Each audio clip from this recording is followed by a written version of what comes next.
গোসাইগাঁৱত যোৱাকালি দুপৰীয়া 12টামান বজাত যিটো ঘটনা ঘটিছে, আমাৰ ইয়াতে গোসাইগাঁও বজাৰত বেংগলী সম্প্ৰদায়ৰ মানুহ, শাক পাচলি ব্যৱসায় কৰা মানুহ, সিহঁতক গুণ্ডা বাহিনীয়ে আহি যিটো আক্ৰমণ কৰিছে, আমি সদৌ অসম বাঙালী যুৱ ছাত্ৰ ফেডাৰেশ্যন গোসাইগাঁও জিলা কমিটিয়ে তীব্ৰ ভাষাৰে এইটো গৰিহণা জনাইছোঁ আৰু নিন্দা কৰিছোঁ। আজি যিটো ঘটনা ঘটিছে গোসাইগাঁও বজাৰত, ইটোৰ পিছফালে আমাৰ ইয়াতে অভিযোগ আহিছে যে গোসাইগাঁৱৰ পৌৰপতি ইয়াতে ইয়াৰ নেতৃত্বত এইটো ঘটনা ঘটিছে। তো আমি বহুত তীব্ৰ ভাষাৰে সদৌ অসম বাঙালী যুৱ ছাত্ৰ ফেডাৰেশ্যন তীব্ৰ ভাষাৰে গৰিহণা জনাইছোঁ আৰু আগামী দিনত যদি এনেকুৱা ঘটনা ঘটে আমি গণতান্ত্ৰিকভাৱে এইটো আন্দোলন কৰিম। আৰু গোসাইগাঁৱত যিটো বজাৰত আমাৰ ইয়াতে বেংগলী ব্যৱসায় মানুহ আছে বহুত, তো আমি চৰকাৰৰ ওচৰত আবেদন কৰিছোঁ, আমাৰ BTRৰ চিফ প্ৰমোদ বড়ো ছাৰ ডাঙৰীয়াক আবেদন কৰিছোঁ যে আমাৰ গোসাইগাঁৱৰ যিটো পৌৰপতি বা চেয়াৰমেন, এইটো আমাৰ বেংগলী সম্প্ৰদায়ৰ পৰা হ'ব লাগে, এইটো আমি আবেদন কৰিছোঁ। ইতিমধ্যে আমি শুনা পাইছোঁ আমাৰ গোসাইগাঁও আৰক্ষীয়ে 6জনক আটক কৰিছে আৰু আমি শুনা মতে ইয়াতে 12ৰ পৰা 15জন মানুহ আহিছিল গুণ্ডা বাহিনী, তো তাৰে ভিতৰত 6জনক আটক কৰিছে আৰু বাকী যিবিলাক মানুহ আছে সিহঁতক অতি পলমক্ৰমে এইটো আটক কৰি ইহঁতক কৰায়ত্ব কৰিব লাগে, কঠোৰতম আৰু ইহঁতক শাস্তিও দিব লাগে। আৰু আমাৰ ইয়াতে আগামী দিনত যাতে এনেকুৱা ঘটনা নঘটে আমি গোসাইগাঁও আৰক্ষী বাহিনী, SDBO ছাৰ, OC ছাৰ আৰু BTRৰ মুখ্য প্ৰধান প্ৰমোদ বড়ো ছাৰ সিহঁতক আবেদন কৰিছোঁ নেক্সট টাইম যাতে এনেকুৱা ঘটনা নঘটে আৰু ইহঁতক যাতে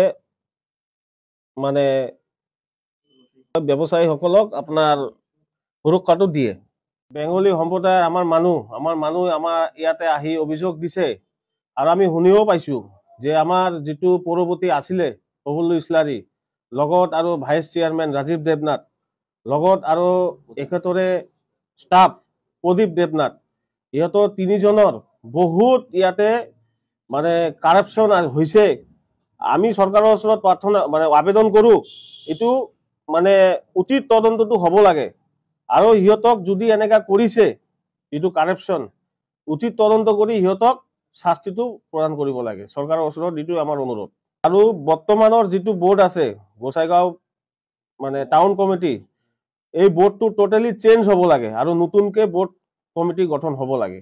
এইটো বেংগলী সম্প্ৰদায়ৰ আমাৰ মানুহ আমাৰ ইয়াতে আহি অভিযোগ দিছে আৰু আমি শুনিও পাইছোঁ যে আমাৰ যিটো পৌৰপতি আছিলে প্ৰফুল্ল ইছলাৰী, লগত আৰু ভাইচ চেয়াৰমেন ৰাজীৱ দেৱনাথ, লগত আৰু এখেতৰে ষ্টাফ প্ৰদীপ দেৱনাথ, ইহঁতৰ 3জনৰ বহুত ইয়াতে কাৰাপশ্যন হৈছে।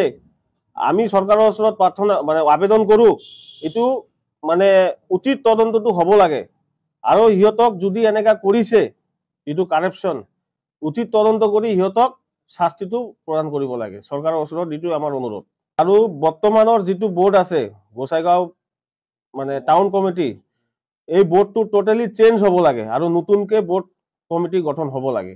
এইটো বেংগলী সম্প্ৰদায়ৰ আমাৰ মানুহ আমাৰ ইয়াতে আহি অভিযোগ দিছে আৰু আমি শুনিও পাইছোঁ যে আমাৰ যিটো পৌৰপতি আছিলে প্ৰফুল্ল ইছলাৰী, লগত আৰু ভাইচ চেয়াৰমেন ৰাজীৱ দেৱনাথ, লগত আৰু এখেতৰে ষ্টাফ প্ৰদীপ দেৱনাথ, ইহঁতৰ 3জনৰ বহুত ইয়াতে কাৰাপশ্যন হৈছে। আমি চৰকাৰৰ ওচৰত প্ৰাৰ্থনা আবেদন কৰোঁ এইটো উচিত তদন্তটো হ'ব লাগে আৰু সিহঁতক যদি এনেকুৱা কৰিছে যিটো কাৰাপশ্যন, উচিত তদন্ত কৰি সিহঁতক শাস্তিটো প্ৰদান কৰিব লাগে। চৰকাৰৰ ওচৰত এইটো আমাৰ অনুৰোধ। আৰু বৰ্তমানৰ যিটো বোৰ্ড আছে গোসাইগাঁও টাউন কমিটি, এই বোৰ্ডটো টোটেলি চেঞ্জ হ'ব লাগে আৰু নতুনকৈ বোৰ্ড কমিটি গঠন হ'ব লাগে।